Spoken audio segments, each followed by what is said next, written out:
Hi, I'm Bob Vila. Welcome home again. Today we're focusing on the kitchen at our Blitz build in Yonkers, New York. We'll see how SIPS panel technology makes quick work of hanging our Aristokraft cabinets. Next, Riley will be installing our Corian countertops, and we'll talk about our Energy Star kitchen appliances with Ren Anderson. Then we'll visit the Buderus plant in Wetzlar, Germany, where they make the boiler tanks that go into our energy-efficient heating system. So stick around. It's great to have you home again.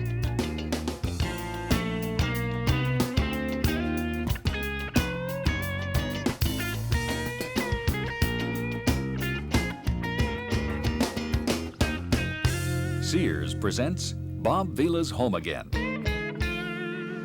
Okay, well, let's take a look at our kitchen, which is almost complete. We've got a very workable U-plan kitchen. It really operates kind of like a galley, but in the spaces that are empty, this is where we're going to slide in the stove and put in the stove hood.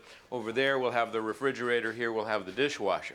But kitchen sink to prep area to stove. It's a nice work triangle. And of course, you've got elements like one cabinet that has a complete bank of drawers for cutlery and tools and everything else, which is always a good design idea. And then plenty of storage all along the bottom and all along the top. And it's a nice combination of these Aristokraft cabinets with the white Corian top.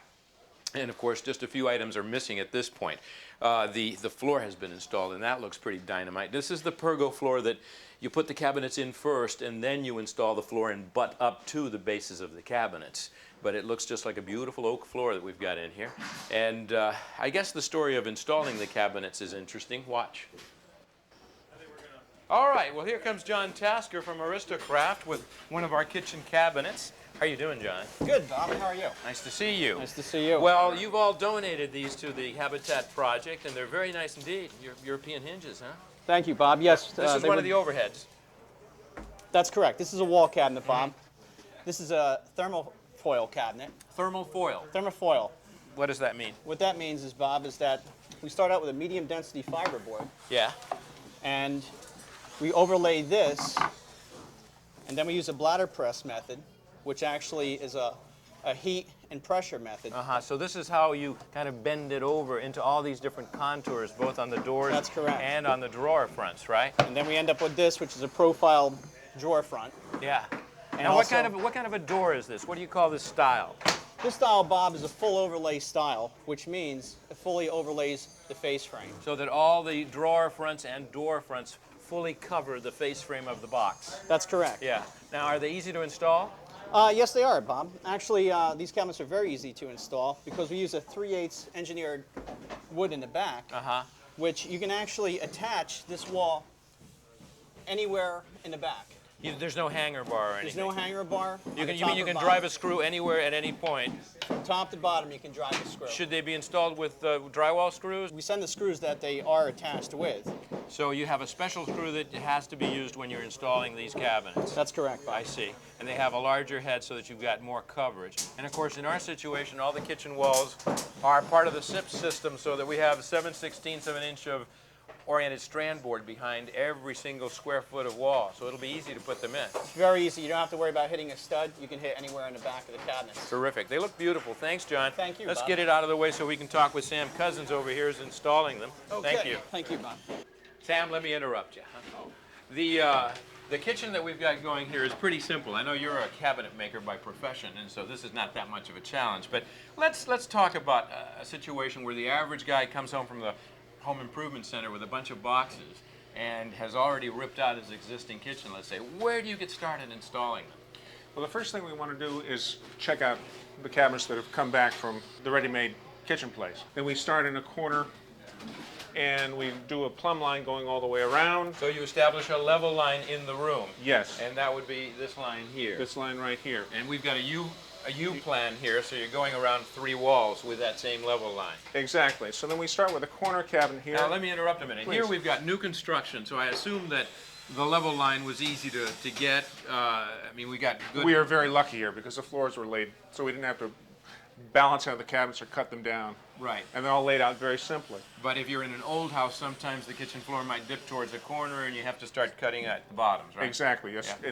And add to some and take away from others. Is this the layout? This is the layout right here. So So we're going to started at this We're going corner. to start in this corner. We're going to work our way around. Uh-huh. And we've got one opening for a dishwasher, one opening for a stove, and then the refrigerator goes down at this end, right? Exactly. Okay. And so what we've done is we've put in the base cabinet here, and then we've come over here and we've cut our holes for the plumbing to come through. This is the sink lines, and we have a plumbing line which came up over here.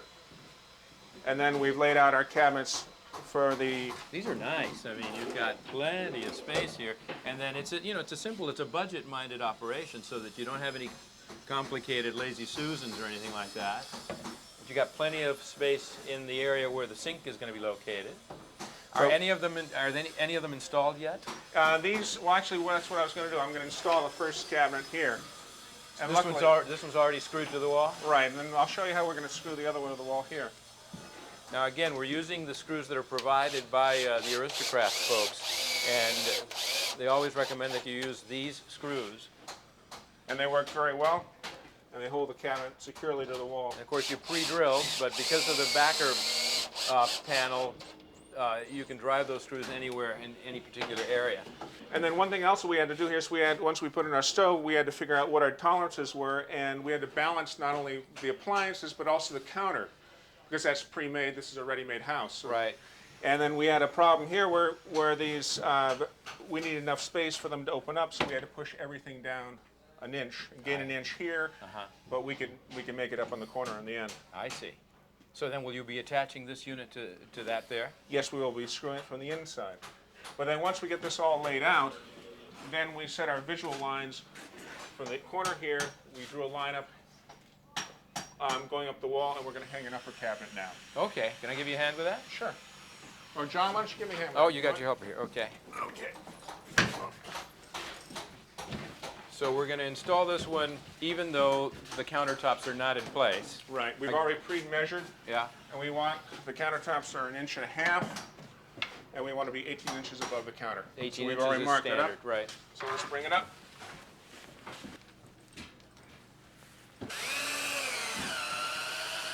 That's wonderful.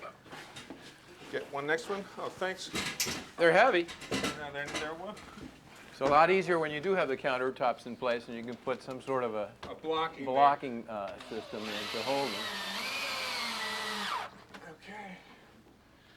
Two more. And we're in place. How many do you recommend that you use in a box like this?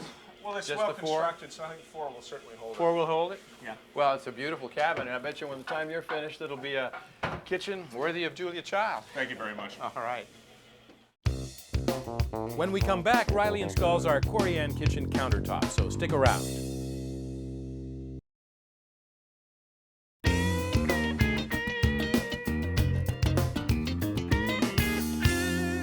Okay, well now that all of our cabinets are installed, we're ready to put in the kitchen countertops, which are Corian, and we have with us here Steve Wilkinson this morning. Good Morning, Bob. Morning. And you're our installer and going to tell us about the Corian product here, but first I've got to ask you, because I've put some of this stuff in myself, just what is it made of? Well, Corian is a unique material. It's not like anything else. It's made by DuPont, and it's actually a solid mineral-filled acrylic. And that's just a piece we cut off the backsplash.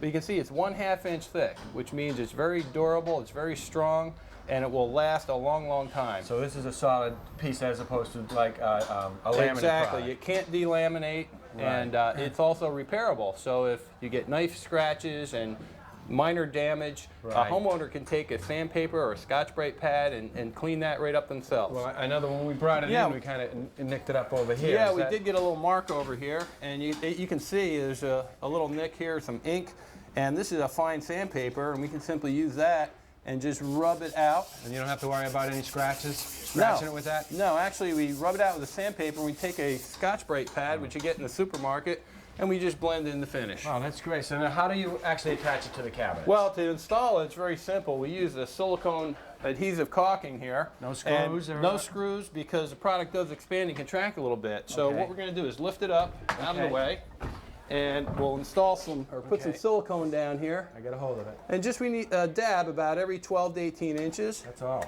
And that's all it takes to hold it in place.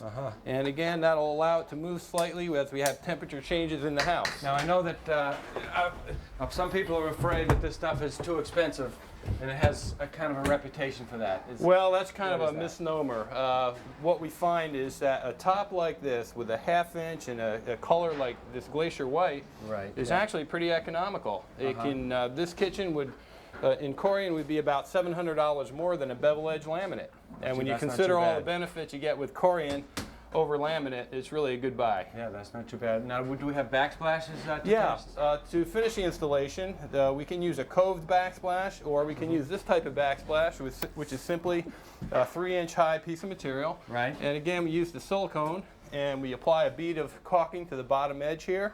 Okay. And then we'll go ahead and set it in place and just roll it back to the wall, and we clean this joint up with some denatured alcohol. Okay, well, I'm going to let you finish up the backsplash because I know that we're trying to get the appliances ready to bring in here. But Great. thanks a lot. Good job. Okay.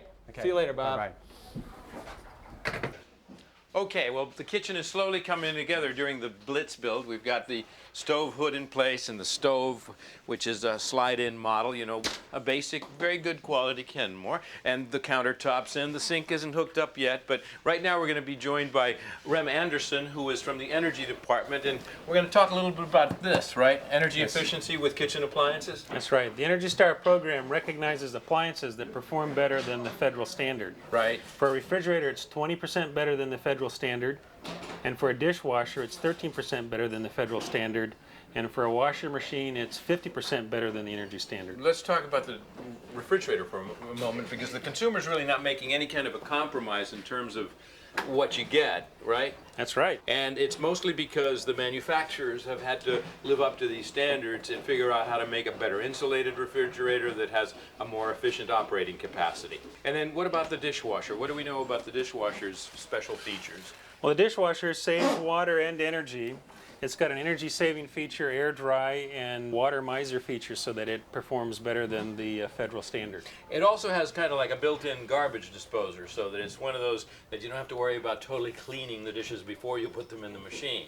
And one thing I'm always impressed with is the package that's under, you know, under wraps and under the counter. How much insulation goes in there, because that's a very important part of not only the efficiency of the machine, but also sound control. There's nothing worse than a really noisy machine. Good. All right, well, just a matter of moments before the kitchen is complete. Coming up next, we'll see how they make boiler tanks at the Buderus plant in Wetzlar, Germany.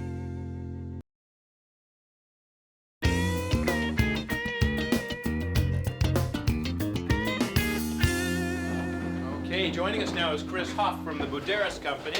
Hey, Chris, how are you? Good, Bob. How are you? Now, tell us what we got here. Well, we have a complete Buderus system. The control, the boiler with the high efficiency AFUE rating, which is providing hot water through our panel radiation throughout the home. That's how we're going to heat the house. Exactly. And then down here. And down here we have our indirect fired hot water tank. And what we have here is our special thermal glaze coating, which is on the inside of this clean out panel. And this thermal glaze coating provides clean water to be used for domestic hot water. And a long, long life for the equipment, right? Exactly, exactly. Well, recently, Chris and I toured the factory in Wetzlar, Germany, where they make these. Watch. Willkommen in Wetzlar. Welcome to Wetzlar, Germany. We're visiting a town that is a very important place, once an imperial town. It's also a town where Goethe once lived and wrote a very famous novel, where many companies have developed. The Schaefer family lived in the house behind me. We know them because they made beer when they emigrated to the United States. But we're here to visit with the Buderus folks. We're going to be touring a factory that dates back to the 1730s. It's a company that's been a manufacturer of iron products for all these centuries, and they have very, very fabulous technology in terms of modern items such as water heaters. We're going to learn how they make the tanks and the coils that go inside them. So, we got a noisy place here. What's happening at this stage? Well, what we have is the raw materials or the tubing coming in, as you see here, and here's a bending machine, which is going to form our indirect coil for our indirect water heater. Oh, look at that. That's very clever. The concept of the indirect tank technology is such that the indirect coil that is being formed here has boiler water running through it, is then welded into a vessel, Right. and the domestic water surrounds it and takes heat away from the coil for use in the domestic water application. The benefit is that you're not using a gas-fired flame on the bottom, and your longevity and efficiencies are often much higher. Yeah, you're shooting two birds with one stone here. Exactly. Now, is that right? Is that the way it's supposed to be? The Buderus indirect water tanks have an area for clean out. In this particular case, the clean out space, so you can physically get into the tank, is where they have the void in the coil. I see. So that's meant to be there. Right. So many conventional tanks do not have a clean out, but with our tank we have a clean out so that you can service it very easily. Okay, now what happens to it next? Next step is the coil is welded in place in the vessel and the ends are welded on. Let's take a look. Okay, now this is a totally automated and robotic process back here, isn't it? That's correct. These arms just put in the... What are those? The top and bottom, the bases. The bases of the tank. They're positioned. And now the tank with the guts inside it is rolling into place. You can see the coil on the end. The two ends are going to meet. And then a special steel or copper-coated steel wire. So this is an electro welding process. Exactly. And you got one wire that's applied on each side. Actually two wires for each side for speed. This process takes less than a minute per tank. Yeah. Careful of your eyes.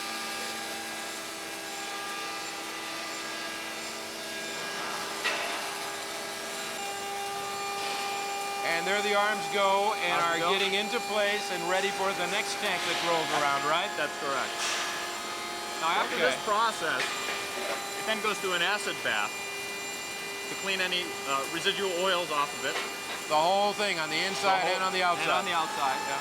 It's then a special thermal glaze mixture is added to it. And that's proprietary, Proprietary, and it's elliptically rotated to cover every surface area of the coil and the interior of the tank. And then? And then it's put into an oven and baked at 1600 degrees. So you'll see them come out cherry red. All right, so that's a finished one. And completed unit. Yeah. And here you're making different sized tanks here, right? That's correct. Right now this is a 40-gallon tank. And he's removing a thin plastic sheeting that's actually laid down in the template. What he's doing here is buttering the template so that the tank can actually be removed easily. It will not stick. That's like the liquid polyurethane? Exactly. Yeah. And so what we're looking at here is actually a mold. Exactly. It's a template, a pressure template. So it maintains the jacket in position as the mold expands. Okay, so here you've got the mold with a sleeve in it. Correct. The jacket is in the template, and they will drop the tank into the template, close it up, and pressure fill it with the polyurethane foam. All right. Does that set up right away, or does it need to bake? It takes a specific period of time, but it's no longer than 10 minutes. Okay. So it expands at a tremendous rate, really packing in to get a very dense insulation layer, which is noted in our tanks for low standby losses. Okay. And then it just basically travels around in a circle. Correct. And comes back out at this end, where essentially you've got the tail end of the operation, cleaning it up and packaging it, right? That's correct. They take it out of the mold, they clean it up, package it, put skids on it, and away it goes. Terrific. Okay. Nice and neat. And then back here, this provides access to whenever you have to do any repairs, right? Exactly. What's unique about the Buderus system here is all the piping comes in from the back side. Right. So what it does is it allows for a nice, neat finish from the front and hides all the plumbing in the back. Terrific. Thanks, Chris. I can't wait to get it fired up. It's getting chilly. Take care. We'll be back in a moment with a preview of our Kohler lavatory. Don't go away.